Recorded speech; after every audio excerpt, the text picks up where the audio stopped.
अभी 52वां श्लोक 52।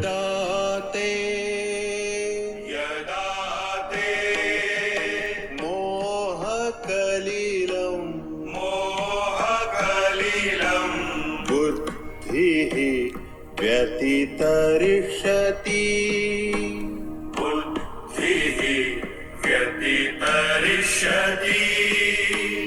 यदा ते मोहकलिलं बुद्धिः व्यतितरिष्यति तदा गन्तासि निर्वेदम्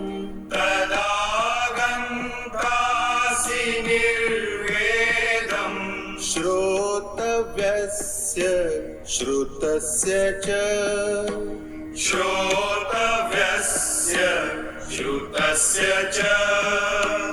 तदा गन्तासि निर्वेदं श्रोतव्यस्य श्रुतस्य च यदा ते मोहकलिलं बुद्धिः व्यतितरिष्यति।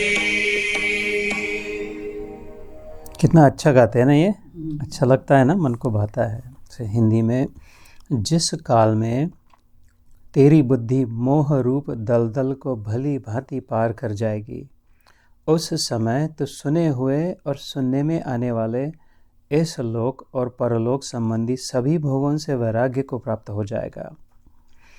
यदा ते मोह कलिलम बुद्धिर्व्यतितरिष्यसि तदा गन्तासि निर्वेदम श्रोतव्यस्य श्रुतस्य च। एक बहुत सुंदर श्लोक है, 52वां श्लोक, 52nd वर्स, दूसरा अध्याय। इसमें बहुत आशा है, एम्पावरिंग है। निराश जीवन होता है, उसमें भगवान आशा कराते कि नहीं हो जाएगा, होता है, हो सकता है, उस समय होगा। यदा मतलब जैसे यदा यदा ही धर्म से हम सुनते हैं ना, जब जब भी धर्म की हानि होती है। और तदा मतलब तब, संस्कृत में यदा तदा। यत्र मतलब इधर और तत्र मतलब उधर। जैसे एक वेदों में एक सिद्धांत है कि यत्र तत्र सर्वत्र। भगवान कहाँ है? पूछा किसी ने, भगवान किधर है? वैकुंठ जाना पड़ेगा, कैलाश जाना पड़ेगा? बोले यत्र तत्र सर्वत्र, मतलब इधर भी है, उधर भी है, सब और है ना। ऐसे यहाँ पे शब्द आता है यदा ते, मतलब तेरा, मोह कलिल, कलिल मतलब कीचड़, सलिल संस्कृत में मतलब पानी, जल, और कलिल मतलब वो उसमें कलमश आ गया, मतलब मैल आ गया, तो उसको कीचड़ कहते हैं। जैसे मिट्टी भी और पानी भी है। जैसे मैं अगर ड्राई सॉइल, अगर सूखी मिट्टी हो तो मुट्ठी भर के मैंने, या सैंड होती है ना, रेती बालू होती है ना, वो सूखी होती है, उसमें पानी नहीं टिकता है ना सैंड में, पता, सैंड मतलब पता ना उसमें। तो उसको अगर मैं मुट्ठी भर उठा लूँ तो और हाथ छोड़ दूँ, छूट जाती है, छोड़ दिया जैसा मैंने छोड़ा। लेकिन मैं अगर मुट्ठी भर कीचड़ उठाऊँ तो रात खोल भी तो कितना गंदे, सब चिपका रहता है। अरे क्या हो गया, मैंने तो छोड़ दिया, वो चिपकी रही। ऐसे कलिल का होता है, क्योंकि क्या, उसमें मोह रूपी जल मिल गया है ना। जो ड्राई मिट्टी थी उसमें वो मोह नहीं था, कुछ मेरा अपनापन नहीं, चिपक नहीं गई थी मैं। तो मैंने जब उसको उठाया तो वो छूट गया, जब तक उठाना था उठा दिया, जब काम हो गया छोड़ दिया तो छूट गया। लेकिन कीचड़ को जिन्हें अपने मोह रूपी जल डाल दिया उस मिट्टी में, और अब वो मिक्स हो गए मिट्टी और पानी, अब उसको मैंने उठाया तो वो अपने आप से नहीं जाने वाली बहुत प्रयास करना पड़ेगा, बहुत, और फिर आखिर जाके उसको खाली शुद्ध जल से धोना पड़ेगा, करते हैं ना ये, तो तब मिट्टी छूटेगी। इसलिए कलिल शब्द का, ये भगवद गीता का दूसरा एक वैशिष्ट्य है कि बहुत बड़े परफेक्ट शब्द यूज़ करते हैं भगवान, क्योंकि ये परफेक्ट से आई हुई है ना, एकदम एग्जैक्ट, ऐसे जनरल नहीं है इधर उधर का ऐसा वैसा, क्योंकि उनको इतने से समय में, इतने से श्लोकों में उसको पूरे बैठे हुए अर्जुन को खड़ा करना था। न युद्ध से इति गोविंदम, जो कहते मेरे को युद्ध नहीं करना, उसको वही अर्जुन इस गीता के आखिरी अध्याय में, 18वें अध्याय में कहता है कि बस मैं करिष्ये वचनम तवा, तू जैसा कहता है वैसा मैं करता हूँ। अब देख ये धनुष और ये बाण, अब देख क्या होता है आगे करके। और फिर हम लोग जानते हैं जीत गए थे, है ना। ये तो एकदम कम्प्लीटली बैठ गया था। तो इसलिए ज़्यादा समय, ज़्यादा ड्रामाबाजी के लिए ये नहीं था उनको, तो बराबर एग्जैक्ट। ये स्वामी विवेकानंद ने भी बहुत बड़ी बात कही है कि कहते कि इतने वेद, फिर वेदों के उपनिषद 108 कितने क्या, उनमें से कौन पढ़े कौन समझे संस्कृत। उसमें से एग्जैक्ट जो है थे, ये विवेकानंद जी कहते थे, वो बराबर उठा के एक गुच्छा सामने रख दिया अर्जुन के, ऐसे भगवान की कृपा हुई। गीता वो उपनिषद रूपी पुष्प गुच्छ है, अपने प्रिय मित्र को दिया हुआ, उसकी प्रसन्नता वापस लाने के लिए। इसमें फूल कौन से है? उपनिषदों से गिने चुने एक जो बराबर, जैसे भगवान की पूजा के लिए ठाकुर जी के, हम लोग साईं जी के लिए बगीचे में फूल लगाए तो ढूंढ ढूंढ के निकालते थे जो अच्छे फूल लेते, और ऐसे मुरझाए हुए नहीं लेते। ये अच्छा लग रहा है, ये गुलाब अच्छा लग रहा है, ये मोगरा अच्छा लग रहा है, वो कहते हैं ऐसे भगवान ने ये बराबर ये बराबर ये बराबर फट फट फट फट करके, आजकल जैसे AI चैट GPT कंप्यूटर में गूगल में फटाक से देता है, वो बराबर ऐसा वो AI का बाप उसने सब ज्ञान में से एग्जैक्ट ला के उसके सामने रखे थे। इसलिए भी महत्वपूर्ण है गीता, क्योंकि दूसरे किसी सिद्धांतों को काटती नहीं है, वो खाली सहायता करती है अपने मार्ग पर, अपने गुरु के मार्ग पर, अपने अपने गुरु के मार्गों पर, अपने अपने मंत्र को लेकर चलने के लिए कहती है। आगे जाके आप सुनोगे इस गीता में कि कहते किसी की श्रद्धा को मत तोड़ना, किसी को बहकाना मत कि अरे ये नहीं वो कर, इसको नहीं, कृष्ण को ही मान, ये मत पढ़, गीता ही पढ़, ऐसा मत करना। ये खुद भगवान इस गीता में कहता है, जो जिधर है यो यत श्रद्धा स एव स, उसको उधर ही पक्का करना, क्योंकि अंत में जाके वो उस पर मार्ग चल के मेरे तक ही आएंगे। वो अभी जानते नहीं है, लेकिन बाद में पहचान हो जाएगी। इसलिए support them, strengthen them, empower them, don't cut them ना, किसी का विश्वास को, श्रद्धा को तोड़ना मत। तो यहाँ पे कहते हैं भगवान की ये मोह रूपी कलिल हो जाता है। जैसे मैंने कहा कि मिट्टी में जल मिल गया तो कीचड़ बन गया, अब छूट रहा नहीं है, गंदगी हो गई। ऐसे ही अपनापन डाल दिया। अपनापन डालना तो अच्छा है सब, लेकिन सब में अगर अपनापन डाले, सबसे बढ़िया तो भगवान में अपनापन डाले कि मैं भगवान की, मैं भगवान मेरे। लेकिन हम गलती क्या होती है, अज्ञान क्या होता है, हम इतने 4-5 में ही अपनापन डालते, बस इतना मेरा है और दूसरा किसी, बाकी वो मेरा नहीं। उसको एक्सीडेंट हो जाए, जॉब चला गया, उनको ये हो गया, जाना पड़ा, ग्रीन कार्ड कैंसिल हो गया, वो इतना नहीं लगता, लेकिन अपने हो गया तो बहुत लगता है। ये कीचड़ होता है, क्योंकि मोह जो हो गया, अपनापन, प्रेम की जगह पे मोह आ गया, है ना। प्रेम क्या होता है, सब, जैसे मैंने आज सुबह ही हमारी बात हो रही थी माधवी के साथ प्रेम और मोह के विषय में। ये महत्वपूर्ण इसलिए कहता हूँ क्योंकि अभी बस एक आध दूसरा ही श्लोक बचा है इसमें, तो हो जाएगा आज। कि जैसे हम पतंग उड़ाते हैं संक्रांति के दिन, वो ऊपर ऊपर तक जाती है, दिखाते इधर जा रही है उधर जा रही है, कैसे आसमान में फैल रही है, बड़े आनंद, लेकिन उसको किसी ने पकड़ के रखा है इधर, उसका कोई, किसी ने अपना मालिक बना के रखा है, वो खींच लेगा उधर आ जाएगी। और जब गुब्बारा होता है, बलून, जो उसको काट गया या कट जाता है तो वो घूमने किधर जाने लगता है, किधर का किधर चला गया, अब उसको नहीं कि ऐसे नहीं रहा इधर। तो पतंग को क्या है कि झक मार के वापस आना पड़ता है, क्योंकि किसी ने पकड़ के रखा है। और वो जो बलून को जो छूट गया हो गया, तो मोह कैसे होता है कि वो पतंग भी आसमान में उड़ रही है और वो बलून भी आसमान में उड़ रहा है जिसका काट दिया था, लेकिन वो अभी जिधर हवा ले जाए उधर जाएगा, सब और फैलेगा। उसके लिए लिटरली, जैसे हम अंग्रेजी में कहते हैं, स्काई इज़ द लिमिट, तो कोई लिमिट नहीं कहाँ तक जाएगा करके।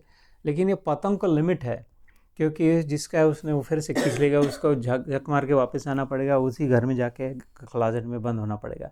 ऐसे मोह क्या होता है कि वो सेल्फिश हो जाता है, ये मेरा, उसको फिर से खींचा जाता है, उसको उड़ने नहीं देते जिधर जाए। प्रेम कैसे होता है, वो जिसका काट दिया कि सब जिधर जाए उधर प्रेम ही है, प्रेम ही है, अपने सब अपने ही है, उसको कोई चिंता नहीं कि इधर वापस आना है, इधर ही आना है करके। ऐसे जो द प्रॉब्लम विद मोह, अदरवाइज मोह इज लव। सब लोग कहते हैं कि ना, क्यों, क्या गलत है क्या अपने बच्चों पर प्रेम करना? गलत नहीं करना चाहिए क्या? करना चाहिए ना, बहुत करना चाहिए, ज़रूर करना चाहिए, लेकिन सब पर उतना ही करना चाहिए, वैसा ही करना चाहिए, खाली अपनों पर इतना नहीं, क्योंकि उसमें अज्ञान आ गया, उसमें अहम भाव हो गया कि ये मैं हूँ और ये मेरे बच्चे हैं और ये मेरे पोते हैं और ये मेरा इतना घर है, मेरा इतना परिवार है। ऐसा नहीं है। ऑब्सेशन नहीं होना चाहिए, ऑब्सेशन बिल्कुल नहीं होना चाहिए, कंपल्शन, ऑब्सेशन, क्योंकि वो सही नहीं है। उसी पतंजलि योग शास्त्र में, उसी उपनिषदों में आता है कि हम ये जो बंधन का अनुभव हो रहा है, लग रहा है बंधे हुए, चॉइस नहीं है, करना पड़ता है, आनंद का अनुभव नहीं होता। इसके 4 कारण होते हैं। पहला होता है अज्ञान, दूसरा अज्ञान से उपजा हुआ अहंकार, तीसरा होता है राग द्वेष। ये 2 लगते हैं लेकिन एक ही सिक्के की 2 बाजू है। राग मतलब चिपक जाना, अच्छा लगना, द्वेष मतलब अच्छा नहीं लगना, उसको हटाना, है ना, राग द्वेष। और चौथा होता है अभिनिवेश शब्द आता है, जिसका मतलब मरने का भय, कि नहीं ये छोड़ना नहीं है, मेरे को इसी में रहना है, ये मैं हूँ, बस इतनी मैं हूँ, मेरे को इसी में रहना, कुछ भी करके इसमें रहना है। डॉक्टर बचा लेना, इंजेक्शन दे देना, मेरे को ये करना वो करना, लेकिन इसको बचा लेना। क्यों? क्योंकि ये नहीं रही तो मैं नहीं रही। ये जो डर है वो, ये 4 कहाँ से अज्ञान हो गया कि बस मैं इतना ही हूँ। ऐसा नहीं है बिल्कुल एकदम फाड़ के फेंक देना उसको। और मैं इतना ही हूँ, जो अहम भाव आ गया, उससे फिर मेरे को ये अच्छा लगता है, मेरे को ये अच्छा नहीं लगता, ऐसा होना चाहिए, ऐसा नहीं होना चाहिए, ये राग द्वेष। और फिर जब इतना पक्का हो गया तादाद में अपने आप में कि ये मैं हूँ, कि अभिनिवेश मतलब फिर इसको छोड़ने की इच्छा नहीं हो रही है, जिधर भी गए जैसे भी हो गए बस इसको सजाने संवारने की। इसके कारण तो ये भगवान कहते हैं ये कलिल है, ये कीचड़ है, ये गंदगी है, ये मैल है तेरे मन में जो अभी आया है कि ये मेरे दादा, ये मेरे गुरु, ये मेरा भाई, ये मेरा मम्मी, ये रहेंगे, ये नहीं रहेंगे, इसको छोड़। तेरे सामने युद्ध करने का कार्य है। तो क्षत्रिय है, एक और धर्म है, एक और अधर्म है। ये इधर वाले जीतेंगे तो और अराजकता और अधर्म फैल जाएगा, जैसे अभी थोड़ा थोड़ा दिखाई दे रहा है इस मुल्क में भी। अगर लेकिन तेरा कर्तव्य है कि तेरे बस में जितना है उसने उसकी रक्षा कर। इसमें तो मर जाएगा तो मर जाएगा, ये भी धर्म को लेकर के होगा, है ना। तो इसलिए क्या, यदा ते मोह कलिलम, बुद्धि तेरी व्यतितरिष्यसि, मतलब इसको लांग कर जाएगी। कीचड़ में जो पैर फंसे हैं तो हम क्या करते हैं, कीचड़ को लांग कर आगे निकल जाते हैं, है ना, उधर ही नहीं बैठे रहते। कीचड़ में दबाक दबाक करेंगे तो और कीचड़ लगेगा, साफ नहीं होंगे। ऐसे अभी इतना जीवन जिस मोह में फंसे थे, सुख दुख के थपेड़े खाते थे, काम हो रहा है काम नहीं हो रहा है, हिट और मिस, विन और लूज, इधर रह के मरते दम तक रहेंगे तो इससे नहीं निकलने वाला है। इसको लांघना पड़ेगा बुद्धि का उपयोग करके, है ना। सो बुद्धिर व्यतितरिष्यसि, तदा मतलब तब, गंतांसी मतलब जाएगा, पहुंच जाएगा। निर्वेदम, जो वेदों के भी आगे, वेदों में भी जिसका वर्णन नहीं है इतना, श्रोतव्यस्य श्रुतस्य च, आज तक तूने कभी सुना नहीं होगी ऐसी जगह, और आज तक कभी किसी ने कह नहीं पाया होगा। इतनी फर्स्ट क्लास, इतनी स्वतंत्र, इतने फ्रीडम की जगह पे पहुंच जाएगा। और पहुंच जाएगा मतलब शरीर को लेकर के नहीं, अंदर में स्टेट ऑफ माइंड, अंदर में जब साक्षात्कार होता है ना, जब आत्मा की पहचान होती है, तो वो फिर वैसे ही तो दिखते हैं जैसे पहले दिखे थे, वैसे ही दिखते हैं। उनके बाल भी वैसे है, वैसे ही पहनते हैं, वही खाते वही है ना, वो सभी से मिलते जुलते भी है, हंसी मजाक भी करते हैं। अब बाहर का कुछ नहीं बदला। और उनके शरीर को रोग भी होता है, शरीर छोड़ के भी निकल जाते हैं, बाहर से कुछ नहीं बदला, लेकिन अंदर से जो लगता है वो सारा बदल जाता है, एग्जैक्ट उल्टा हो जाता है ना। इस बात को ध्यान में रखना कि संसार 2 प्रकार के कहे गए हैं ना जीवन में। हम लोग ज़्यादातर समझते ये संसार है, संसार बात, क्योंकि संसार 2 है। एक छोड़ना तो आसान है, दूसरा छोड़ना मुश्किल है। और एक को छोड़ना नहीं है, एक संसार से भागना नहीं है, और दूसरे संसार को रखना नहीं है, उसको छोड़ के निकल जाना है। तब ये जैसे संन्यास लेते हैं तो क्या कहते हैं, घर छोड़ के चले जाते हैं, अपनी गुफा में बैठते हैं, गेरुए वस्त्र पहनते हैं, वो किसी को दुख देखते नहीं, बात नहीं करते, अपने कंदमूल खाते, उस संसार छोड़ के निकल के बोलते हैं। गीता में क्या कहा है, इस संसार को छोड़ना नहीं है, जिस घर में रखा उस घर ही रहना है, जो बच्चे मिले उनके साथ ठीक रहना है, जैसा पति पत्नी मिली है, जो भी गुरु अपना मंत्र है, जो है, जो धर्म है, जो मुल्क है, जो शरीर मिला है, इससे भागा जा सकता नहीं, और इससे भागना है भी नहीं। इस संसार से नहीं भागना, इस संसार को छोड़ना भी नहीं, इस संसार को त्यागना भी नहीं है, इस संसार में ही रहना है। कबीरा खड़ा बाजार में, सबकी मांगे खैर, ना किसी से दोस्ती ना किसी से बैर, जिधर उधर ही रहना है। फिर कौन से संसार को छोड़ना है, बोलते एक अंदर में भी संसार है तेरे मन में बहुत बड़ा संसार बनाया, ऐसा वैसा, मेरा तेरा, तेरा मेरा, प्रभु का। उस संसार से निकल जाना है, उस संसार का त्याग करना है, उस संसार से संन्यास लेना है, उस संसार में रहना नहीं है, क्योंकि वो कपोल कल्पित है, वो सत्य नहीं है। ये संसार वास्तव में सुंदर है। अभी देखो कितने फल फूल रंग कैसे आकाशी, ये संसार घिनौना गंदा नहीं है, बुरा नहीं है बाहर का। वास्तव में हम लोग संसार बुरा है, संसार में ऐसा ही होता है, वो वाला संसार अंदर वाला है जहाँ कुछ अच्छा नहीं है। मन रूपी संसार, मन रूपी संसार, exactly, you nailed it, perfect.